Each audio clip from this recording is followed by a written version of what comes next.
Recently, we've heard that the inflation currently experienced in this country won't respond to monetary restraint because it's cost-push inflation and not demand-pull.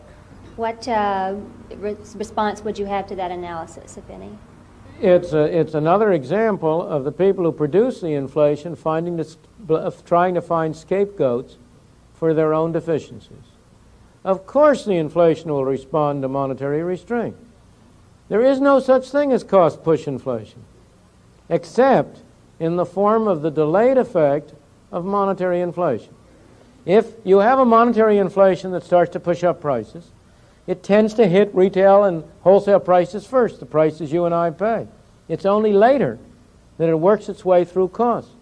But then costs fall behind prices, and there's a make-up period. And during that period, you have what looks like cost-push inflation.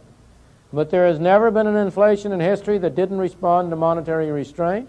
If you look at American experience, it responded to monetary restraint. If you take that roller coaster I was telling you, on each occasion, the slowdown in the rate of inflation was preceded by a slower rate of monetary growth. And you have much more dramatic examples of that. Most dramatic example from American history of how inflation responds to monetary restraint was one that was once dug up by a student of mine when he was writing a dissertation on inflation in the Confederacy during the Civil War. And in the later parts of that war, you know, the South financed the war almost entirely by printing press money.